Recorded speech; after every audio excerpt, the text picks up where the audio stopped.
Ano ba sabi? Hindi kasi ganito. Siguro simulan na rin natin, di ba? Sige.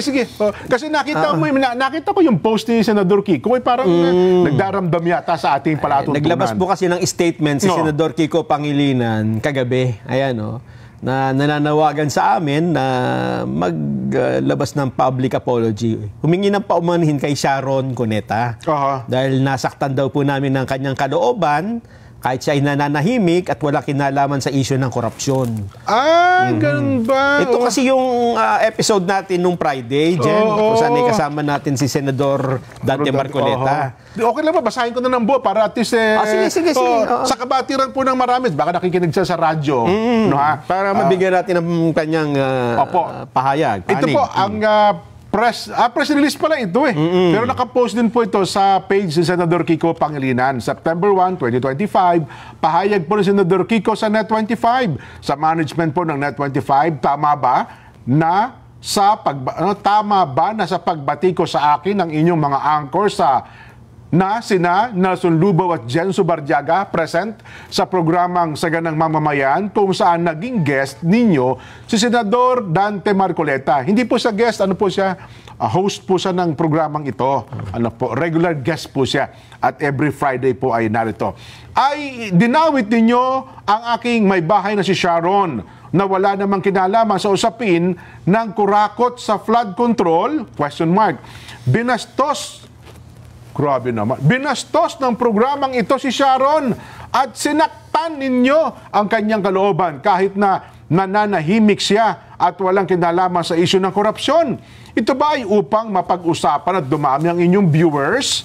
Tama ba na idawit ang isang inosenteng tao walang kinalaman sa official business ng Senado at gawing katawa-tawa ang kanyang pagkatao sa publiko? Ano ba ang ginawa ni Sharon sa inyong istasyon at sa mga anchor person at binastos ninyo ang kanyang pagkatao?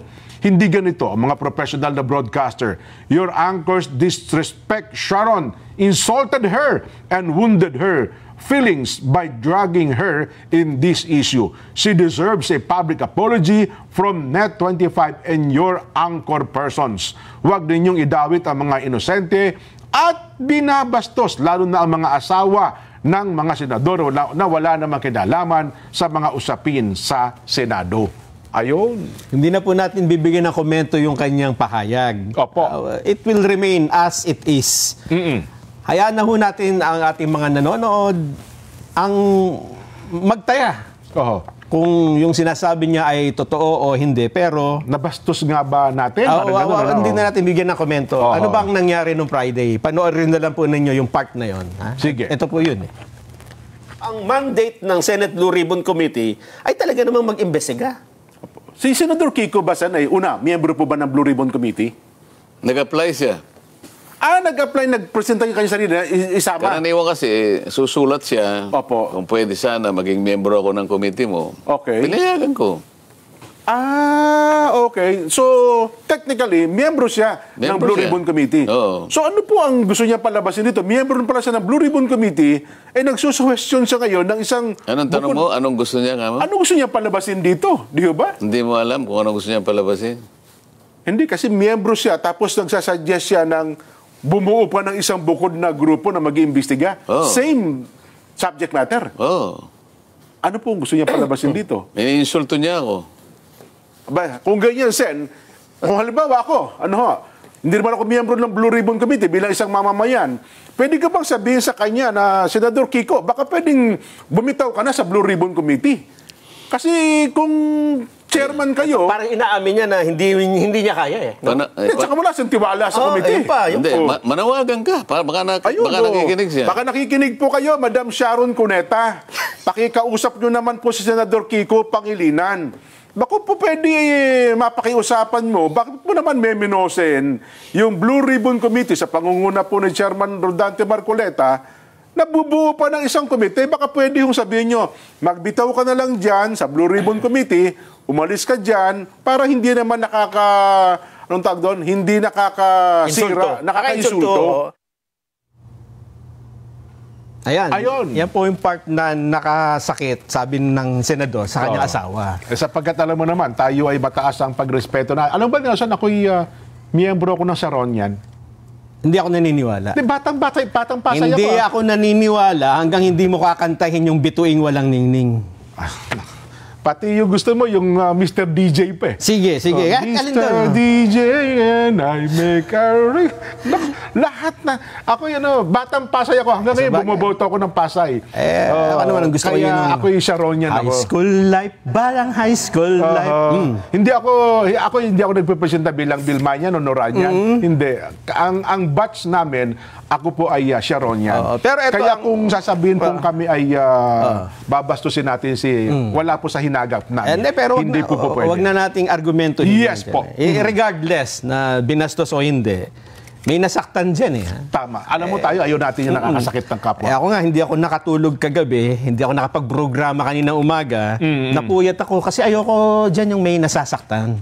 Tsaka Yan man sinadya mo o hindi. Hindi ba? Kasi kung Lalo minsan, kung babae, ha? may nabanggit ka, nasabi ka, hindi mo naman akalain na masasaktan yung isang tao. Oo. Kailangan, wala kang magagawa kundi humingi ng paumanhin. At saka ayaw din natin na ang mag-asawa ay nag-aaway dahil sa palatuntunan ito. Hindi dapat. Hindi po namin ninanais ang bagay na yan. Dahil sa ako naman humingi na ng paumanhin sa aking Facebook post at ako naman din po ay kasi nararamdaman ko din yan eh. Ayoko din yung nakakasakit eh, di ba? Totoo. Kaya ako personally humingi ako ng paumanhin sa inyo, Miss Sharon Cuneta. Yan. Ikaw? Ganun din po. Bilang isang Sharonian ay kung nasaktan po namin ang inyong saloobin at damdamin, Ma'am Sharon, ako po, si Jen Subarjaga, sinabi po ay humihingi din po ng pamanhin sa inyo. Ganun tayo. Kung minsan, dun nga sa tuwing Friday, nandito si Senador, hindi na ako nagsasalita halos. Diba? Nakakasakit pa rin pala tayo. Lalo na ikaw. Kasalanan mo to Pero ganun pa man, kasi ang palatuntunan talaga ayaw namin nakakasakit ng saloobin, lalo na po ng babae. Lalo na ng bisis. Kaya kasi yung iba sinasabi, wala naman hindi man nakakabastos yun Hindi naman natin siya dinirag sa korupsyon. Wala namang kayo sinabing tungkol nanawagan ka lang, di ba? Yes. Regardless po, hindi na yun ang argumento Ang punto dito, tanggapin na muna natin na ang sabi kasi nasaktan. Nasaktan natin. Nakasakit tayo. At nabastos sa pakiramdam nila. Wala tayong magagawa. Yan ho talaga ang dapat feelings gawin. Feelings nila yun, Ginagalang at nirespeto natin. Kailangan mo talagang humingi ng ng paumanhin. Kaya sana po ay tanggapin nyo ang aming taos-pusong paghingi ng paumanhin. Pakapihin nyo po kami. Hihingi ka pa ng baka pakapihin niyo po kami. At kami na po sagot sa sandwich. Yan. Okay. Tsaka yung paboritong ice cream ni Ma'am Sharon ay dadalhin ko doon sa kanila. Ngayon. May paborito siyang ice cream. So paano? Okay, Uwi na tayo. Tayo bumalik.